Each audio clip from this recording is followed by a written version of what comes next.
মার্কিন যুক্তরাষ্ট্রের রক্ষণশীল নেতা ও ডোনাল্ড ট্রাম্পের ঘনিষ্ঠ মিত্র হিসেবে পরিচিত চার্লি কার্ক সন্ত্রাসীদের বন্দুক হামলায় নিহত হয়েছেন। বুধবার ইউটাহ ভ্যালি বিশ্ববিদ্যালয় ক্যাম্পাসে বক্তব্য দেওয়ার সময় এই হত্যাকাণ্ড ঘটে।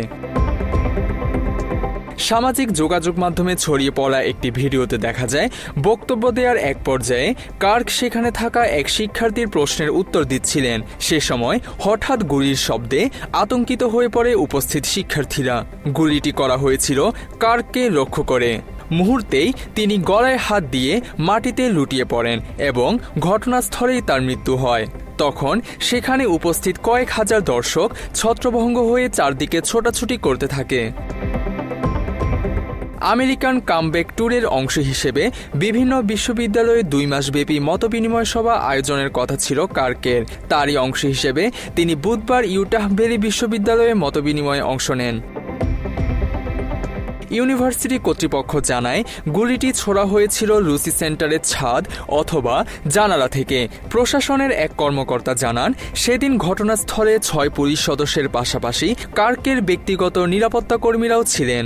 তবে আকস্মিক গুলির ঘটনায় তাদের পক্ষে তেমন কোনো ব্যবস্থা নেওয়া সম্ভব হয়নি। দীর্ঘদিন ধরে ডানপন্থী নেতা হিসেবে বিভিন্ন কর্মকাণ্ড পরিচালনা করে আসছিলেন কার্ক। মাত্র 18 বছর বয়সে তিনি গড়ে তোলেন টার্নিং পয়েন্ট ইউএসএ নামের একটি কনজারভেটিভ যুব আন্দোলন।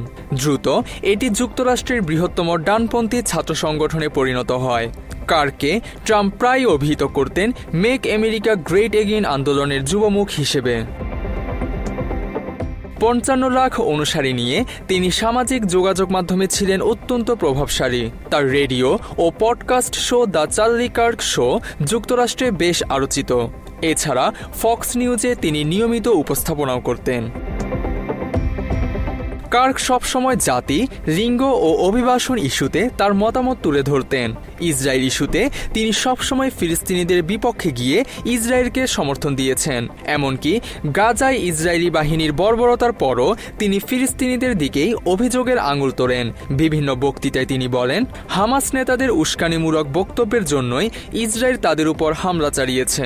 এমন বক্তব্যের জন্য বিশ্বব্যাপী তীব্র সমালোচনার মুখে পড়তে হয় কার্ককে।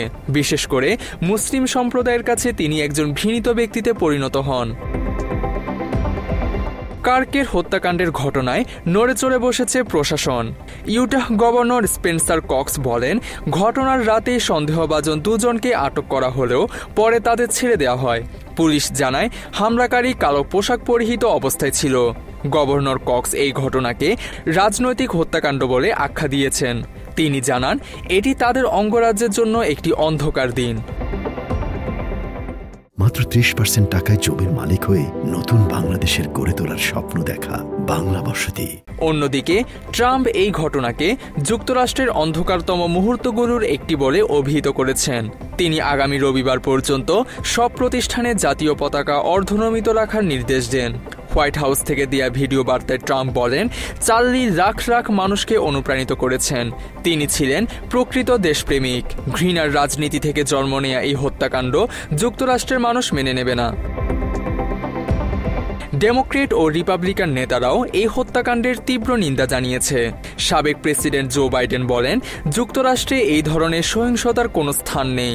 অন্যদিকে সাবেক ভাইস প্রেসিডেন্ট কমলা হ্যারিসও সহিংসতা প্রতিরোধে সবাইকে একসঙ্গে কাজ করার আহ্বান জানান। কার্কের মৃত্যুতে শোক জানিয়ে ফেসবুকে পোস্ট দিয়েছেন ইসরায়েলের প্রধানমন্ত্রী বেনিয়ামিন নেতানিয়াহু।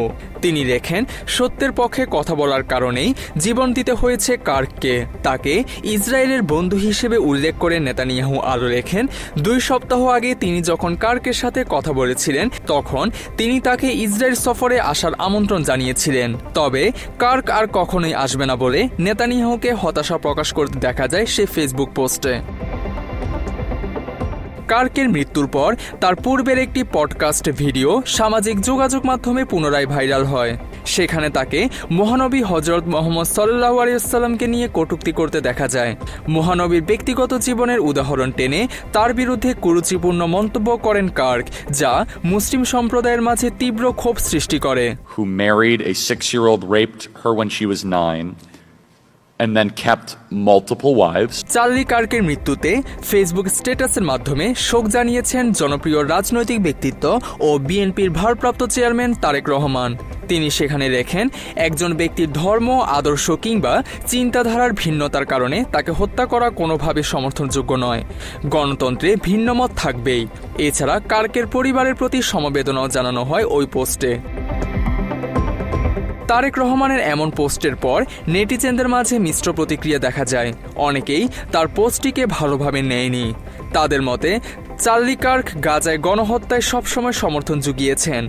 একজন মুসলিম হিসেবে তারেক রহমানের এই ধরনের পোস্ট করা ঠিক হয়নি। তবে কেউ কেউ কমেন্ট সেকশনে তারেক রহমানের এই পোস্টকে সমর্থনও করেছেন। তাদের মতে যে কোনো হত্যাকাণ্ডই নিন্দনীয় ঘটনা। সুতরাং মতাদর্শগত পার্থক্যের কারণে কোনো হত্যাকাণ্ডকে বৈধতা দেওয়া উচিত নয়। তানজিম হাসান, বাংলা এডিশন।